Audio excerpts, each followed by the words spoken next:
Agora hoje, quero que você abra comigo no capítulo 5 do livro de Daniel.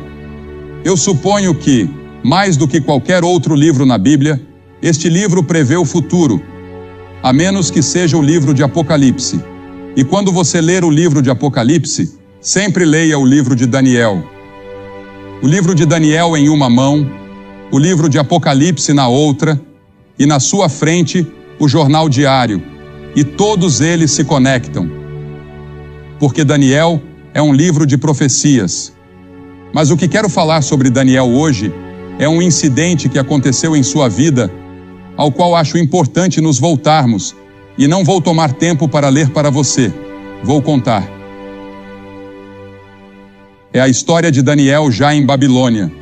Ele havia sido levado para a Babilônia desde Jerusalém. Jerusalém tinha passado pelo julgamento de Deus, como Jeremias havia predito. Todos os julgamentos que Jeremias previu, todos os julgamentos que os profetas previram, se cumpriram ou ainda se cumprirão. Esta é a palavra de Deus. É uma palavra infalível. E em muitos lugares das Escrituras, a Bíblia prediz aquele futuro dia de julgamento e aquele período futuro de julgamento que virá sobre o mundo. Bem, Jerusalém foi julgada como Jeremias havia previsto. Ele disse que, a menos que Jerusalém se arrependesse de seus pecados, ela seria julgada. E o julgamento veio. E entre aqueles que foram levados cativos por Nabucodonosor para a Babilônia, a 2.400 quilômetros de distância, estava o jovem Daniel e seus amigos. Eles eram apenas adolescentes e foram levados para a Babilônia. Daniel foi um dos jovens especialmente escolhidos por Nabucodonosor para ser levado à Babilônia e treinado na sua corte, sendo instruído em todas as artes e ciências dos babilônios. Agora, quando este capítulo se inicia, Nabucodonosor já está morto. Daniel tinha sido amigo, profeta e primeiro-ministro de Nabucodonosor, o grande rei. Mas agora ele foi, de certa forma, esquecido, porque agora um jovem está no trono, chamado Belsazar, que era neto de Nabucodonosor, o grande rei. Naquela época, Babilônia era o maior império do mundo, era a nação mais poderosa do mundo, era a nação mais rica do mundo, e a Bíblia retrata o rei Belsazar como jovem, rico, poderoso, mas ao mesmo tempo egocêntrico, arrogante. E a Bíblia ensina que Deus odeia o orgulho. E Jesus diria anos depois, em Mateus 23, quem se exaltar será humilhado. Se você tenta se vangloriar de quão grande é e deixa Deus de fora, ou age como se pudesse resolver seus próprios problemas e organizar sua vida sem a ajuda de Deus, Deus diz, eu vou derrubar você. E além disso, ele era um homem muito despreocupado. Ele amava o conforto e o prazer. E a Bíblia diz, ai dos que estão à vontade. Nós, na América, estamos em paz, em comparação com o resto do mundo. E assim, Belsazar havia acabado de ganhar algumas vitórias militares. E seu pai, que era um grande general, estava nas fronteiras, liderando suas tropas de vitória em vitória. Então Belsazar decidiu que queria comemorar. Ele resolveu dar uma grande festa, a maior que Babilônia já tinha visto. Babilônia com todo o seu glamour. Babilônia com toda a sua riqueza. Babilônia com tudo o que tinha. Ele disse, faremos a maior festa da história do mundo. Então, ele ordenou as melhores danças, os melhores vinhos, as melhores comidas, e enviou convites a 1000 dos seus lordes e damas de todo o império para que viessem. E eles chegaram em suas carruagens enfeitadas de joias, e naquela noite, enquanto estavam festejando, dançando e bebendo nos jardins suspensos que Nabucodonosor havia construído para sua esposa Midiana, Belsazar ficou bêbado. Lá estava ele, rei de um império, mestre de um banquete, o centro de todas as atenções, dançando a noite toda. Mas a Bíblia diz, não se engane, Deus não se deixa escarnecer. Tudo o que o homem semear, isso também colherá. Belsazar, cuidado, o julgamento está vindo. Você está indo longe demais. Há um ponto além do qual a paciência de Deus não vai. Existe uma linha traçada entre as nações, entre indivíduos, famílias e comunidades. Jó disse: os que lavram a iniquidade e semeiam a maldade, isso colherão. Continue lavrando sua iniquidade, continue semeando sua maldade. Um dia você vai colher isso. Oséias disse: porque semearam o vento, colherão tempestade. Jeremias disse: eles semearam trigo, mas colherão espinhos. E então, no meio desse banquete, Belsazar está dançando com uma bela e sensual jovem. E de repente, todos ficam em silêncio. Dá para ouvir uma agulha cair. Seu rosto fica pálido. A Bíblia diz que ele começa a tremer. Porque lá na parede, uma mão sem braço começa a escrever. E todos sentam ali, tremendo, se perguntando o que era aquilo, que coisa estranha era aquela. Belsazar tentou ler. Ele não conseguiu entender a mensagem.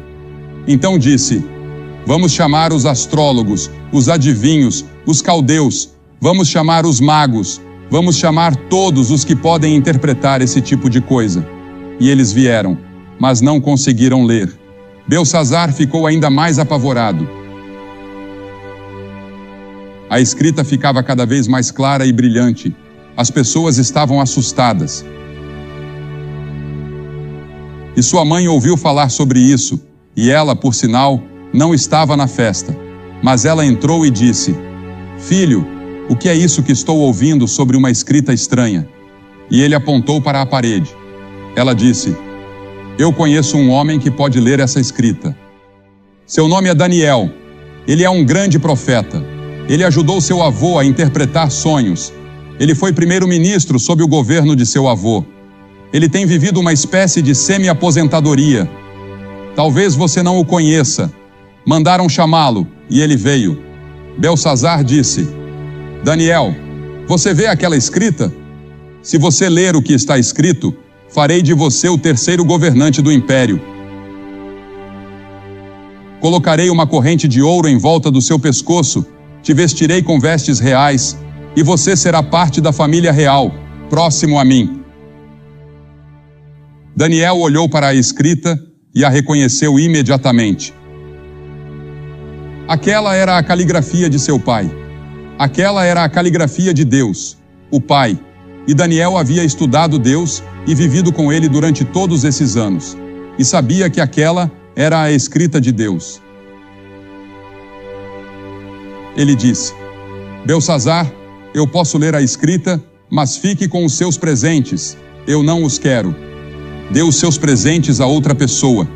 Veja, Belsazar, ó rei, você se levantou contra o Senhor do céu e trouxeram os vasos da casa sagrada de Deus diante de você. E você e seus lordes, suas esposas e concubinas, beberam vinho neles, e Deus está ofendido.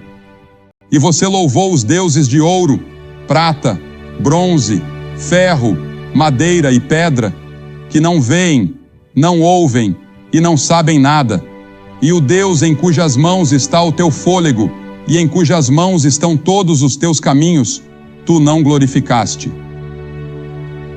Sim, Belsazar, eu lerei. Deus te deu tudo o que você tem, até mesmo a habilidade de rir. Sua comida, sua bebida, seu poder, suas riquezas, tudo veio de Deus, mas você não agradeceu ao Senhor por isso.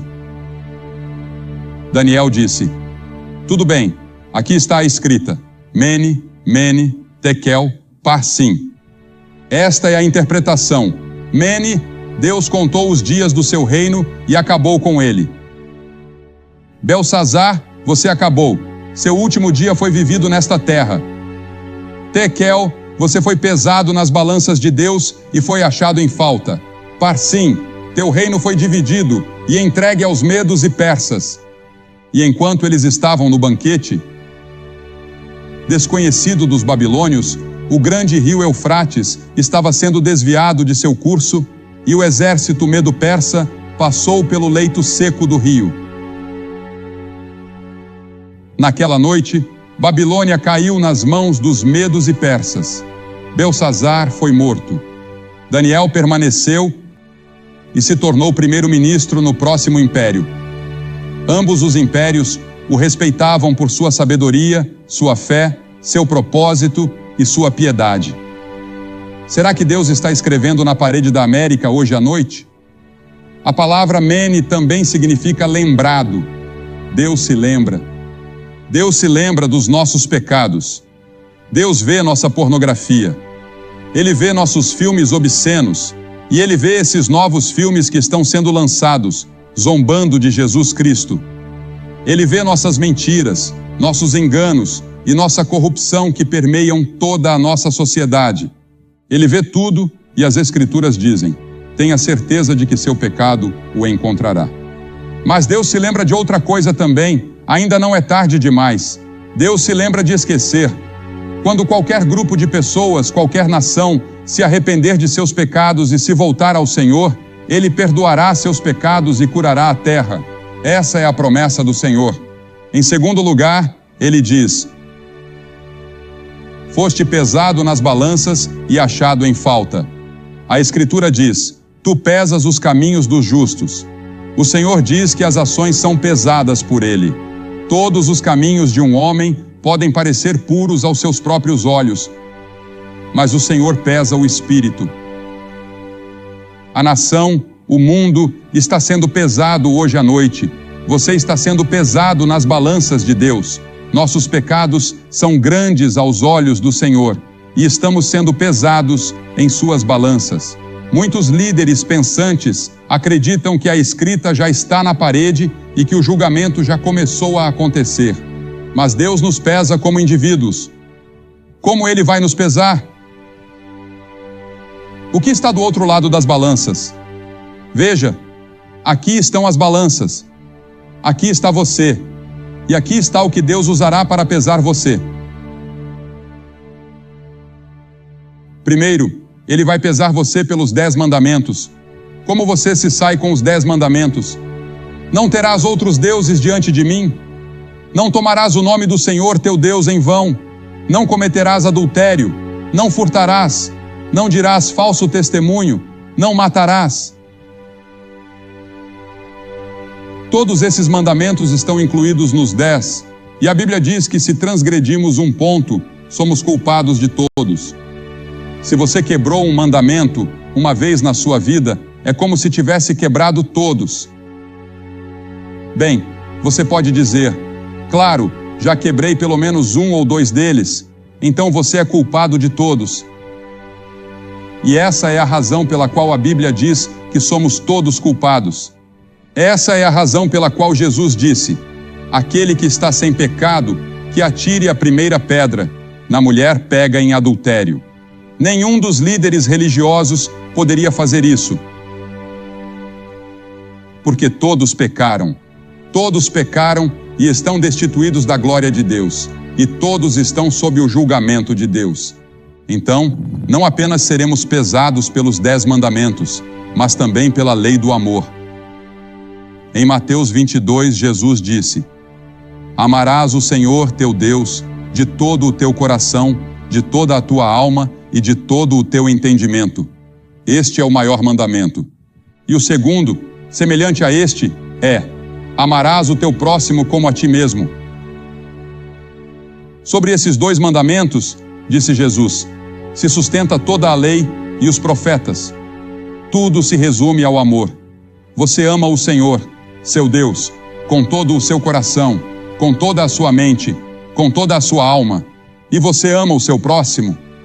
Agora, próximo significa qualquer pessoa que esteja em necessidade. Jesus ensinou isso na parábola do bom samaritano.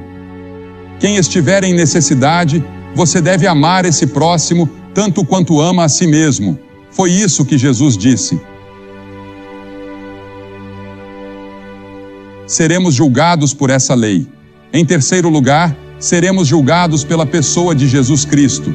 A Bíblia diz no Salmo 89, pois quem nos céus pode ser comparado ao Senhor? Quem entre os filhos dos poderosos pode ser igualado ao Senhor? Isaías disse, a quem me comparareis, ou a quem me igualareis, para que sejamos semelhantes? Deus diz, sede santos, porque eu sou santo. Se você não sabe, Jesus Cristo foi o único homem justo e santo que já viveu. Jesus foi o único homem verdadeiramente santo da história. E se não vivermos como Jesus e não vivermos tão bem quanto Ele, estamos aquém do requisito e da expectativa de Deus. Você pode perguntar: Billy, quem no mundo pode viver como Jesus? Ninguém. E é por isso que todos precisamos reconhecer: eu sou um pecador. Deus vai nos julgar por Cristo. Ele vai nos julgar pelos 10 mandamentos. Ele vai nos julgar pela lei do amor, mas também vai nos julgar pelas nossas obras, aqueles pecados de omissão dos quais nem estávamos conscientes. Em Mateus 25, Jesus nos lembra: porque tive fome e não me destes de comer, tive sede e não me destes de beber, fui estrangeiro e não me acolhestes, estava nu e não me vestistes, estive doente e na prisão, e não fostes me visitar. E as pessoas dirão: Senhor, quando te vimos com fome, doente, nu, sedento ou preso? E ele lhes responderá: em verdade vos digo que, na medida em que não fizestes a um destes meus pequeninos, a mim não o fizestes. Isso atinge a todos nós. Todos ficamos aquém. Então Jesus pronunciou o julgamento: e irão estes para o castigo eterno, mas os justos para a vida eterna. Você pode dizer: Billy, estou arrasado. Como alguém pode ser aprovado? Não podemos. Jesus disse em Apocalipse 3, eu conheço as tuas obras, que não és frio nem quente, ou fosses frio ou quente. Assim, porque és morno e não és frio nem quente, estou a ponto de vomitar-te da minha boca. Ouça, muitas pessoas que você pensa que vão para o céu, não vão chegar lá. E em quinto lugar, Deus vai nos pesar pelas nossas oportunidades. A quem muito foi dado, muito será exigido, ele disse. Pense em viver nos Estados Unidos, com todas as suas vantagens. Uma igreja em quase cada esquina. Uma Bíblia em quase todos os quartos de hotel. Milhões de Bíblias disponíveis. O Evangelho pelo rádio e pela televisão. Pense em viver aqui. Ele vai nos julgar pelas oportunidades que tivemos. Pense na literatura cristã disponível nas livrarias. E não aproveitamos isso. A quem muito foi dado, muito será exigido. Você pode dizer: bem, Billy, mesmo nesse ponto, eu não consigo dar conta. Não. Mas a glória de tudo isso é que existe um Evangelho. E o Evangelho é uma boa notícia para pessoas como você, que estão sentadas aí dizendo: estou culpado. A boa notícia é que Deus enviou seu Filho Jesus Cristo à cruz para morrer por você. E Deus pegou esses seus pecados e fracassos e os colocou sobre Cristo. Ele se tornou pecado por nós. Agora, ele disse que os justos entrarão no céu. Como eu vou conseguir essa justiça por conta própria se não a tenho? Sou um pecador. Não peso o suficiente para chegar ao céu. Mas na cruz, Cristo providenciou uma justiça para mim. Ele providenciou uma retidão que eu não tinha. E hoje à noite, sou aceitável a Deus, não porque fui bom, ou porque li a Bíblia, ou porque preguei para multidões de pessoas. Sou aceitável por causa de Cristo. Sou aceito no amado por causa dele. E esse é o seu privilégio neste momento. Você pode apropriar o que Cristo fez na cruz para si agora mesmo, e pode sair daqui pesando o suficiente para chegar ao céu. Pesando o suficiente para ter seus pecados perdoados. Pesando o suficiente para viver uma nova vida. Foste pesado nas balanças de Deus e achado em falta. Será que você foi achado em falta? A última palavra aqui é parsim, dividida. Teu reino foi dividido. Deus disse: Belsazar, estou tirando seu reino de você. Acabou. O julgamento chegou. É tarde demais. Será que Deus vai dizer isso para você? O julgamento está chegando. Será tarde demais? Eu conheço pessoas que sabem disso, aceitam e acreditam, mas continuam alegremente dançando rumo ao inferno. São como o rato que foi pego na armadilha e continua mordendo o queijo depois de ser capturado. Você ainda está mordendo a isca do diabo, mas já está morto no que diz respeito à eternidade. Eu acredito que esta cruzada foi realizada no momento certo, pela providência de Deus, no momento certo na história da vida de muitos de vocês. Pessoas oraram por você. Pessoas trabalharam e contribuíram para que isso fosse possível. E agora, este é o seu momento com Deus, para recebê-lo em seu coração, para ter certeza de que você pesa o suficiente.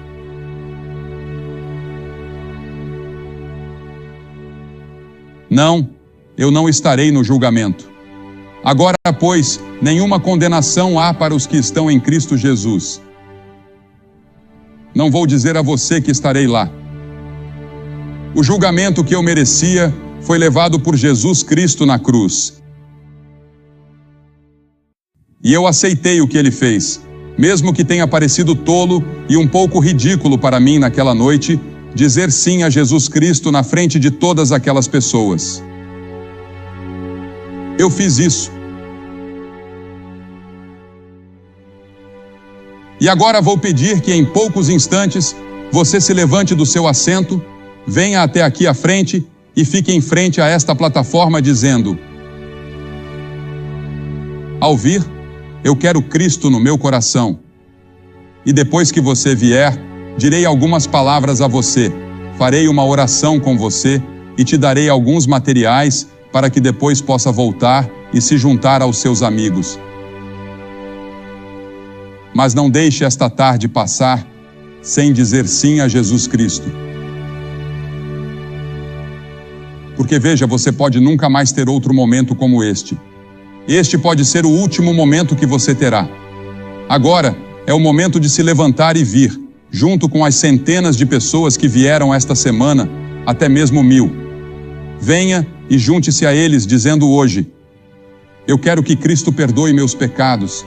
Eu quero ter certeza de que vou para o céu. Eu quero pesar o suficiente quando for pesado nas grandes balanças de Deus no grande julgamento. Se você está lá na galeria superior, pode levar alguns minutos para chegar aqui. Então, venha agora, rapidamente, de todos os lugares. 100 de vocês. Deus está falando com você. Você pode estar no coral. Você pode ser um dos servos aqui. Quem quer que você seja, levante-se e venha. Nós vamos esperar.